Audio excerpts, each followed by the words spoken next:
हम ही को कातिल कहेगी दुनिया, हमारा ही कत्लेआम होगा। हम ही कुएं खोदते फिरेंगे, हम ही पे पानी हराम होगा। सभापति महोदय, सन 1947 में दिल्ली की जामा मस्जिद की तारीखी सीढ़ियों पर खड़े होकर के भारत रत्न मौलाना अबुल कलाम आजाद साहब ने कहा था कि मुसलमानों कहां जा रहे हो, यह है तुम्हारा मुल्क, यहां तुम्हारे आबाओ अजदाद की कब्रें हैं। उस वक्त मौलाना आजाद की ये सदाएं सुन करके लोगों ने अपने सरों की गठरियां उतार करके रख दी थी।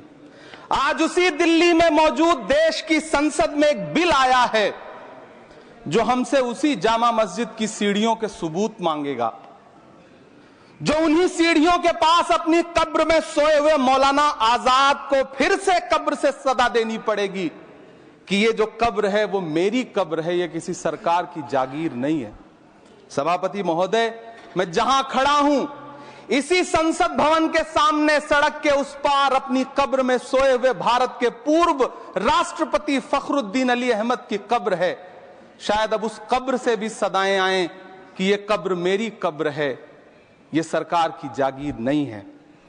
सभापति महोदय, मैं वक्फ कानूनों में किए जा रहे संविधान विरोधी बदलावों के खिलाफ बोलने के लिए खड़ा हुआ हूं। संविधान का आर्टिकल 14 हो, 29 हो, 30 हो, चीख चीख कर कहता है कि देश में सब बराबर के हकदार हैं। आर्टिकल 26 कहता है कि सबको अपने अपने मजहबी कामों के लिए मंदिर, मस्जिद, गिरजाघर, गुरुद्वारों का निर्माण करने का हक है और उसका रखरखाव का भी हक है। लेकिन डॉक्टर बाबा साहब अंबेडकर के संविधान को हर दिन कुचलने वाली ये सरकार देश के मुसलमानों से नफरत में इतनी अंधी हो गई है कि खुलेआम देश की संसद में देश सरकार के माइनॉरिटी मिनिस्टर साहब और होम मिनिस्टर साहब झूठ बोलते हैं और देश को गुमराह करते हैं। झूठ शब्द असत्य बोलते हैं। सरकार ने इस बिल का नाम उम्मीद रखा है। मंत्री जी कल से इसे देश के मुसलमानों के लिए नई उम्मीद बता रहे हैं। नहीं मंत्री जी, न तो यह बिल मुसलमानों के लिए नई उम्मीद है और न ही उम्मीद की नई किरण। सभापति महोदय, भाजपा ने पूरे देश में वक्फ के नाम पर कई सारे झूठ फैलाए हैं। आइए आज उनकी सच्चाई पर बात करते हैं। वक्फ ट्रिब्यूनल को ऐसे बताया जाता है जैसे वक्फ ट्रिब्यूनल कोई मजहबी खाप पंचायत हो। सभापति महोदय, जबकि सच्चाई यह है कि वक्फ ट्रिब्यूनल भी तो सरकारी न्यायिक विभाग है जिसमें सरकार द्वारा नियुक्त जज होते हैं, जिसमें प्रशासनिक अधिकारी होते हैं, कहीं ऊपर से थोड़ी आ गए। सभापति महोदय, देश के गृह मंत्री जी ने इसी सदन में कहा कि वक्फ ट्रिब्यूनल के फैसले के खिलाफ कोई कोर्ट नहीं जा सकता, जबकि सच यह है कि वक्फ एक्ट 1995 की धारा 83(9) के तहत हाई कोर्ट वक्फ ट्रिब्यूनल के फैसले की न सिर्फ समीक्षा कर सकता है बल्कि उसे बदल भी सकता है। सच तो यह है कि वक्फ बोर्ड खुद अपनी जमीनों के लिए कई सारी कोर्ट में मुकदमे लड़ रहा है। सभापति महोदय, दिल्ली की जिन 123 संपत्तियों को लेकर कल माइनॉरिटी मिनिस्टर, होम मिनिस्टर साहब और अभी आदरणीय नेता सदन बात कर रहे थे, आइए उनकी सच्चाइयों पे भी बात करते हैं। 1911 में जब अंग्रेजी हुकूमत ने कोलकाता के बजाय दिल्ली को राजधानी बनाने का फैसला किया तो रायसीना हिल्स के चारों तरफ जो मुसलमानों की ढेर सारी जमीनें थी उनको एक्वायर किया गया और लुटियन को इसकी तामीर की जिम्मेदारी सौंपी गई। सेंट्रल विस्टा की तरह लुटियन जोन का मेगा प्लान तैयार हुआ, लेकिन उस वक्त के मुसलमानों ने उस वक्त की अंग्रेजी हुकूमत से अपनी इबादत गाहों को बचाने के लिए लड़ाई लड़ी। मामला ब्रिटिश गवर्नमेंट तक पहुंचा। तब यह तय हुआ कि वो जो धार्मिक स्थल हैं उन्हें जस का तस रहने दिया जाएगा। इंडिया गेट के बगल वाली मस्जिद हो, जाब्तागंज, सुनहरी बाग मस्जिद हो, पार्लियामेंट रोड वाली मस्जिद हो, ऐसी 123 संपत्तियों के मैनेजमेंट के लिए 1913 में मुसलमान वक्फ वैलिडेशन एक्ट बना और उसके बाद एक नया शहर बसाया गया जिसे लुटियंस जोन का नाम दिया गया। फिर 1943-45 के बीच एक और समझौता हुआ आजादी से पहले उसके तहत काफी सारी वक्फ जायदादों को सुन्नी मजलिस औकाफ बनाकर उसके अंडर किया गया ताकि उसकी देखरेख की जा सके। गृह मंत्री जी 2 दिन से सदन में जो बात कह रहे हैं वो दरअसल 123 संपत्तियां उसी सुन्नी मजलिस औकाफ के तहत आती है। सभापति महोदय, आजाद भारत आजाद हुआ। आजादी के बाद भारत में 1954 में वक्फ एक्ट लागू हुआ, जिसकी धारा 9 के तहत 1964 में केंद्रीय वक्फ काउंसिल का गठन हुआ। दिल्ली की वही 123 प्रॉपर्टीज को 1970 में सर्वे गजट करके गजट नोटिफाई किया गया।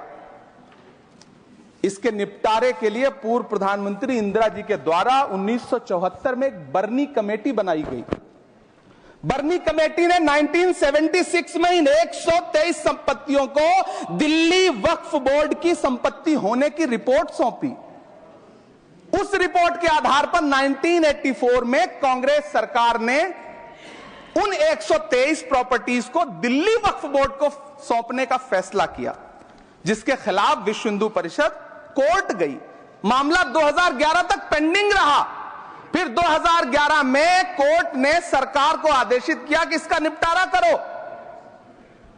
तब 2013 में तत्कालीन यूपीए सरकार ने दिल्ली की उन्हीं 123 जायदादों को बर्नी कमेटी की सिफारिशों के मुताबिक वक्फ बोर्ड के हवाले किया। यही वो प्रॉपर्टीज हैं जिनके नाम से गृह मंत्री जी कल से कांग्रेस को कोस रहे हैं। फिर आई 2014 में भाजपा की सरकार, जो तब से इन जमीनों को हड़पने की साजिश कर रही है।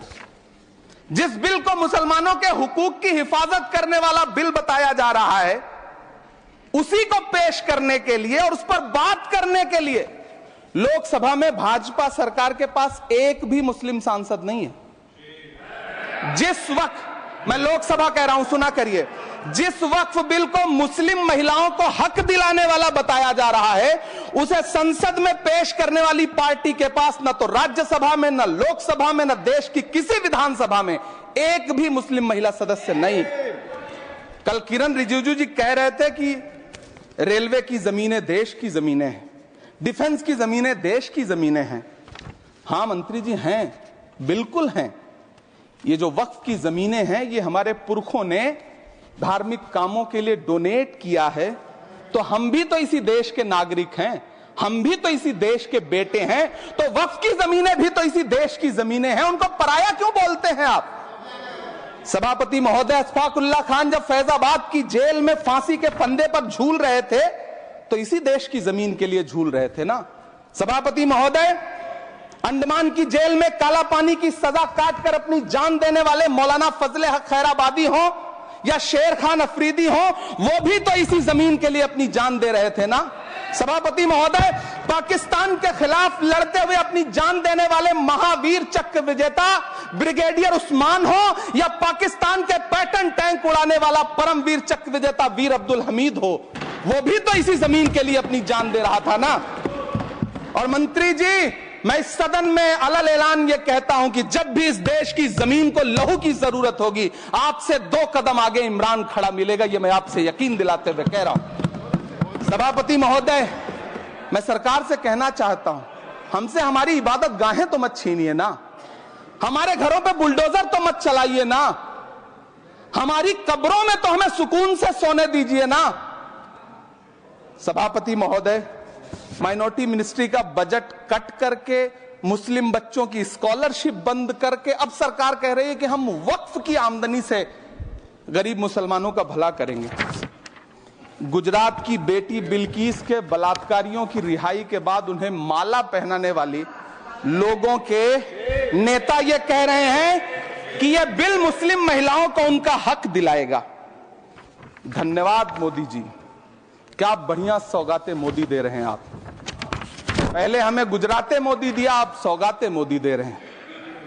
लेकिन यह सरकार इतना याद रखे कि इसी ठसक के साथ देश की संसद में सीए का कानून भी लाया गया था और कहा गया था बड़े बड़े भाषण देकर के कि पड़ोसी देशों से हिंदू भाइयों को ला करके यहां नागरिकता दी जाएगी। लेकिन मैं आपके संज्ञान में लाता हूं सर कि पिछले इतने दिनों में इनसे नागरिकता लेने के लिए 2000 व्यक्ति भी नहीं आए, जबकि इसके उलट इन्हीं की सरकार में पिछले 10 साल में 15 लाख से ज्यादा भारतीयों ने भारत की नागरिकता छोड़ करके दूसरे देश में जाकर के बस गए। यह हुआ उस कानून का अंजाम। सभापति महोदय, इसी तरह की जिद के साथ किसानों के खिलाफ भी कानून लाए गए थे। जिस तरह आज वक्फ के फायदे गिनाए जा रहे हैं, उसी तरह से किसानों को भी कृषि कानूनों के फायदे गिनाए गए थे। लेकिन अंजाम क्या हुआ? 700 किसानों की शहादत लेने के बाद सरकार को अन्नदाता किसानों के सामने घुटने टेकने पड़े और कृषि कानून वापस लेने पड़े। जिल्ले इलाही, जमहूरियत जो है वो नफरत और ठसक से नहीं चलती है, अकड़ से नहीं चलती है। उसमें सबकी हिस्सेदारी जरूरी है। कल देश के माइनॉरिटी मिनिस्टर ने लोकसभा में खड़े होकर एक शेर सुनाया था कि मुझसे कोई बदगुमान न हो, तो मैं उन्हें एक शेर सुनाना चाहता हूं कि मैं आज जद पे हूं तो इतना खुशगुमान न हो, मैं आज जद पे हूं तो इतना खुशगुमान न हो, चराग सबके बुझेंगे हवा किसी की नहीं।